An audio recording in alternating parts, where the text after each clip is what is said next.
मैं हमेशा से एक घरेलू व्यक्ति रहा हूं और अपने घर में आराम ढूंढता रहता हूं। लेकिन एक रात सब कुछ बदल गया। इसकी शुरुआत एक आम शाम की तरह हुई।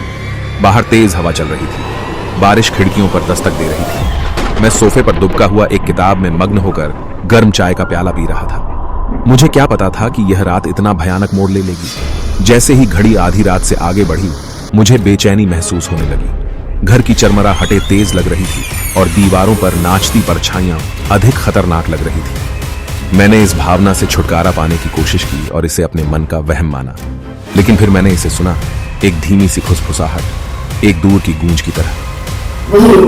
मेरा दिल जोर से धड़कने लगा। मैंने मंद रोशनी वाले कमरे में चारों ओर नजर दौड़ाई, लेकिन आवाज किस ओर से आई थी यह मैं नहीं जान पाया। मैं फिर से इसे अपने मन का वहम मानकर पढ़ना फिर से शुरू करो। मिनट घंटों में बदल गए और धीरे धीरे थकान ने मेरी चिंता की जगह ले ली। जैसे ही मैं सोने जा रहा था, कमरे में ठंडक फैल गई, जिससे मैं कांपने लगा। इस बार फुसफुसाहट अधिक साफ थी और ऐसा लग रहा था कि यह हॉल से आ रही है।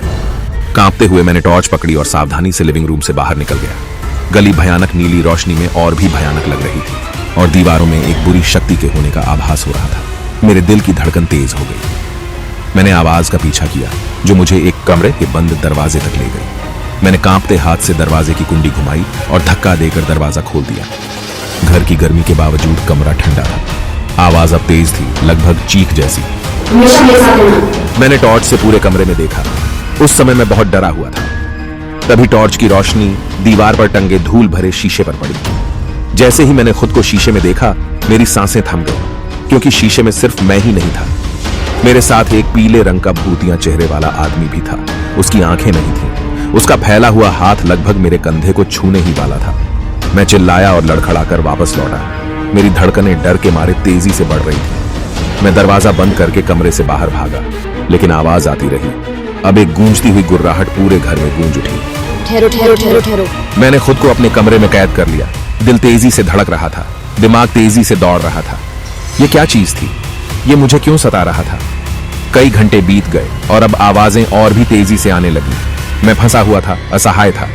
जैसे ही सूरज की पहली किरणें खिड़कियों से टकराईं, आवाज फीकी पड़ने लगी और यह एक दूर की फुसफुसाहट से ज्यादा कुछ नहीं रह गई।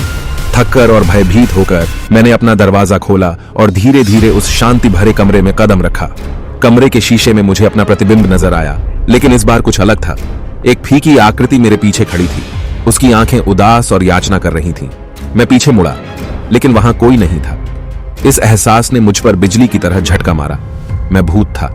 वह ठंडी आवाज जिसने मुझे परेशान कर दिया था, वह मेरी अपनी आवाज थी, जो परलोक की हताशा भरी याचना थी। मैं उस रात मर गया था, अपने ही घर में फंस गया था, आगे बढ़ने में असमर्थ था। और अब मैं एक बिन बुलाए मेहमान था, जो अपने ही घर में घूम रहा था।